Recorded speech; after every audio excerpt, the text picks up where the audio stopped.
भारत ने हिंद महासागर में एक ऐसा कदम उठा लिया है जिसने चीन और अमेरिका दोनों की टेंशन बढ़ा दी है।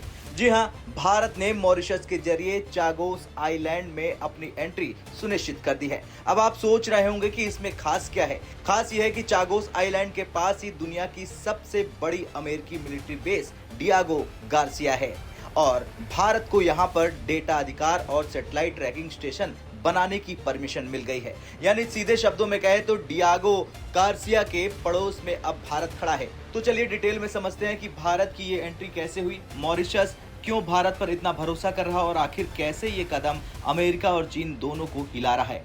सबसे पहले बैकग्राउंड समझिए। हिंद महासागर के बीचों बीच है चागोस आइलैंड ग्रुप। इन्हीं आइलैंड्स में से एक है डियागो गार्सिया। आज ये जगह इतनी इंपॉर्टेंट है कि यहाँ से आप पूरा हिंद महासागर, यहाँ से गुजरते मेजर ट्रेड रूट और आसपास के देशों की गतिविधियों पर आसानी से नजर रख सकते हैं। 1965 तक ये चागोस आइलैंड मॉरिशस का हिस्सा थे, लेकिन जब मॉरिशस आजाद होने वाला था तो ब्रिटेन ने एक चाल चली। ब्रिटेन ने चागोस को अलग करके उसे ब्रिटिश इंडियन ओशन टेरिटरी घोषित कर दिया और 1966 में ब्रिटेन ने डियागो गार्सिया आइलैंड अमेरिका को लीज पर दे दिया। अमेरिका ने यहाँ अपना मिलिट्री बेस बनाया और तभी से ये बेस उसकी इंडियन ओशन स्ट्रेटजी का सेंटर पॉइंट बन गया है। गल्फ वॉर हो, अफगानिस्तान हो या इराक, अमेरिका ने इन्हीं से ऑपरेशन चलाए हैं। लेकिन मॉरिशस ने हमेशा कहा चागोस हमारा है। ब्रिटेन ने इसे गलत तरीके से कब्जा लिया है। 2019 में इंटरनेशनल कोर्ट ऑफ जस्टिस और यूएन जनरल असेंबली दोनों ने साफ कह दिया कि ब्रिटेन का कंट्रोल गैर कानूनी यानी कि इलीगल है और चागोस को मॉरिशस को लौटाना चाहिए। भारत ने भी इस समय खुलकर मॉरिशस का सपोर्ट किया और आखिरकार 2024 में दबाव में आकर यूके को मॉरिशस के साथ एक ट्रीटी साइन करनी पड़ी। अब चागोस को लेकर मॉरिशस की सॉवरेनिटी मान ली गई है, लेकिन डियागो गार्सिया अभी भी अमेरिका और ब्रिटेन के कब्जे में है।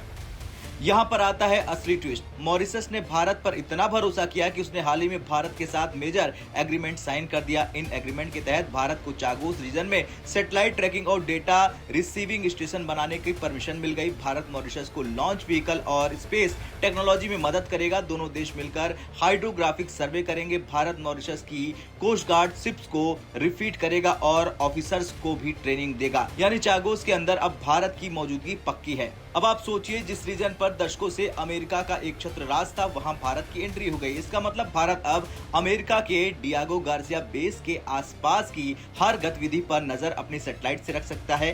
चीन के हिंद महासागर में बढ़ते बेस पर भी भारत का कंट्रोल और मजबूत होगा।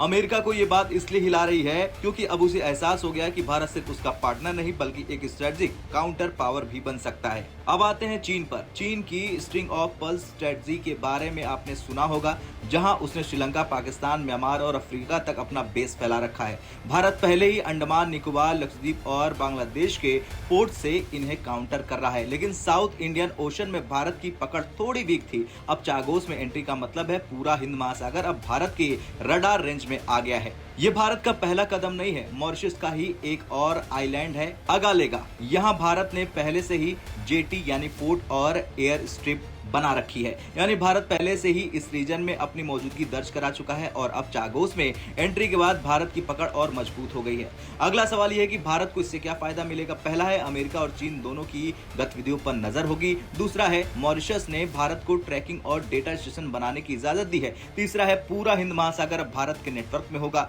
चौथा है अगर कभी मॉरिशस डियागो गार्सिया वापस लेता है तो भारत उसका सबसे बड़ा स्ट्रेटेजिक पार्टनर होगा। खैर साफ है कि भारत की चागोस एंट्री ने अमेरिका और चीन दोनों को हिलाकर रख दिया है। डियागो गार्सिया जो अमेरिका का अजय किला माना जा रहा था, अब उसके बगल में भारत की पूरी जियोपॉलिटिक्स बदल दी है। मॉरिशस के प्रधानमंत्री तक ने ये कहा था कि मेरा सपना है कि मैं डियागो गार्सिया जाऊं, ब्रिटिश वेसल में नहीं बल्कि भारतीय वेसल में। यह बयान ही काफी है ये दिखाने के लिए कि भारत अब हिंद महासागर के एक रीजनल पावर नहीं बल्कि हिंद महासागर का गेम चेंजर बन चुका है।